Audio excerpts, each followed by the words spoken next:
cleared yet. Patrick said that, but right. what are your hopes for him and his Well, we'll see. plan? I'll visit with our training staff here after practice and see what what they're recommending, where he's at, how he feels here today after practice, and we haven't been given a definitive time yet. If it's going to be, how soon it will be, how much it will be when he does get a chance to come back. He was on somewhat of a pitch count here today, so we tried to limit it and ease him back in. Obviously, he's missed a lot, so it'll take some time, even when he probably does come back or get the full release, to get back into a flow. How did he look to you? I thought he was fine. I mean, it's he said he was a little, I could tell timing was a little off, you'd expect it to be. There's no way it would not be, having missed a month and a half. So, but with having another experienced ball handler, or a experienced ball handler, not another, just a experienced ball handler, it definitely, you can tell just a presence he brings. Along with that, if he come back, give you say 10 minutes the first game, whatever, does that help Brad just relieve some stress? Absolutely. Okay. I mean, we've asked an awful lot of a freshman to be in that position and to deal with the injuries has sustained. That's a lot for a normal freshman to be the only point guard, when really the plan was not to be there that much. And Brad's, I don't think if it's not somebody of Brad's personality and Brad's perseverance, I don't know if the average Joe could handle that, what has been put on his plate. So that's a credit to Brad of what he's played through and how much has been put on his shoulders. No pun intended. We didn't get a chance to ask you about Alex last night. Well, I thought, Alex and Nate, going through the film, did an unbelievable job on Haas. I mean, of all the games I've watched of teams that played Haas, it may be the best job I've seen. Derek Pardon at Northwestern did a really good job too. But to have him go 0 for 5 and only get 2 free throws made, as he went 2 for 4, but I thought they battled, they were in position. I mean, for a true freshman to come in and do that post defensively, Alex has had some experience. He's watched it. We've shown a lot of Mike Wilkinson clips over this year of showing how to do it. But for Nate to come in and do that against that size, it wasn't all perfect, but he was active and he was physical and he engaged himself in the battle, and that's what you have to do with him. With any good post player, and our best post defenders over the years, referring to Mike, have always been of that mindset. Greg, you guys knew coming into the season that Ethan was going to face double teams whenever he got the ball low enough on the clock. From your perspective, how do you think he has handled that throughout the course of this season, being kind of the focal point this season? I think his decision-making can continue to get better. I think it has in spurts. It needs to be obviously more consistent. I think at times he handles the straight post double team better. There's decisions that don't involve a post double team. They just involve decisions playing the game that need to become better and just slowing down. That's the biggest thing. I think that the next hurdle for him, the next component or area he needs to shore up in his game is to, when he is in those moments, to slow down and play under control and make better decisions. So I think overall, that picture of post doubling, he's gotten better. But obviously, because he's had to have the ball in his hands so much, more than you would like to have in terms of put the ball on the floor. And last night's intention was to take some pressure off Brad, because that was one guy they weren't going to harass coming up the floor. They were going to use Haas to do that, and it was fine in that regard. It was in the half court is where we got ourselves in trouble. We'll work to try to improve that. You mentioned Alex on defense and rebounding, and he's given you that against Purdue before, but he also hit a couple shots for you, and it's been a long time since he's seen the ball go through the net. Right. He's a guy capable. Do you hope that he can build on that? That's the key. That's what we talked about, is just build on this. Take this, as 16 minutes or whatever he had, and let's build on it and get some confidence going and duplicate it. Work on it again today, do it again tomorrow, and that's with these guys of trying to stack success upon success, just little steps that can help them continue to grow.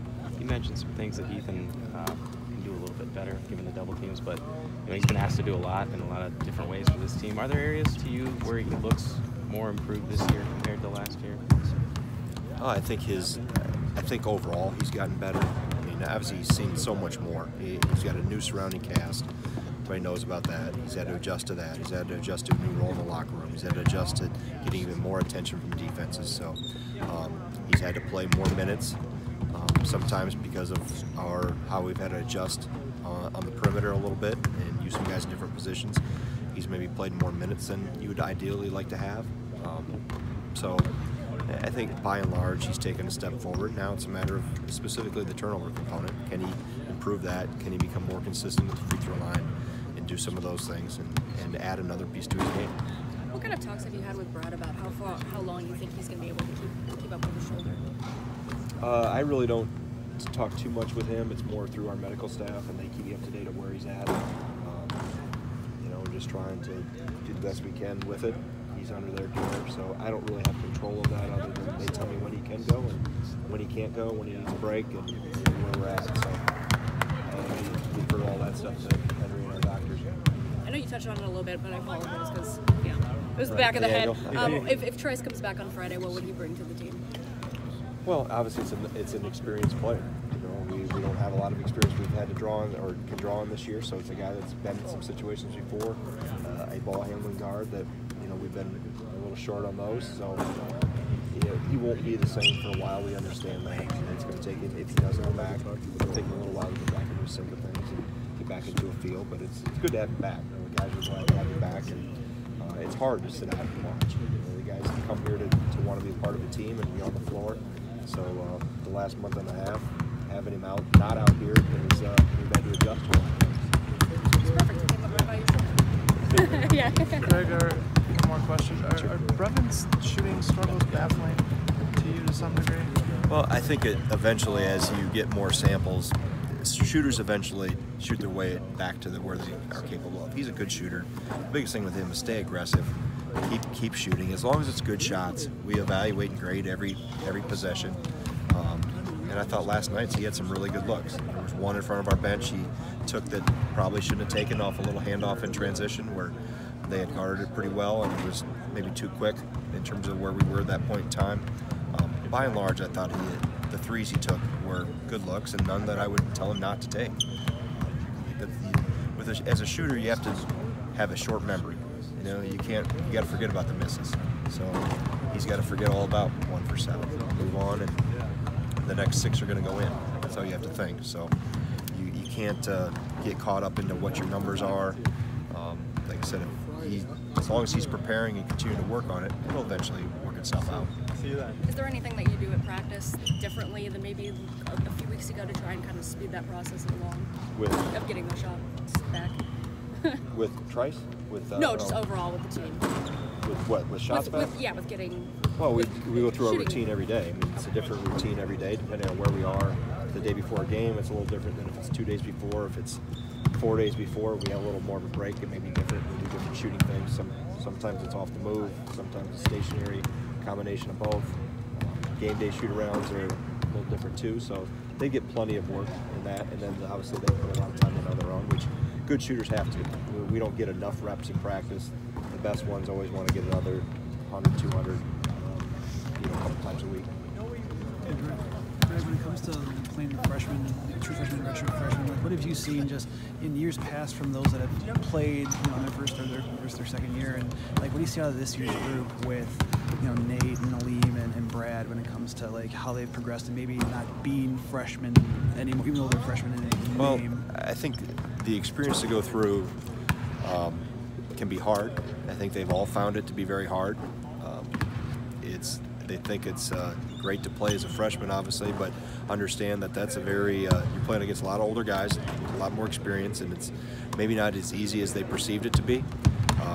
So this experience, although it's difficult at times, it'll definitely help them in the long run, and they'll definitely look back as we get through this year and into the off season, and they prepare for next year, looking back, and they'll understand the hows and the whys, because they'll have some experience to draw back on.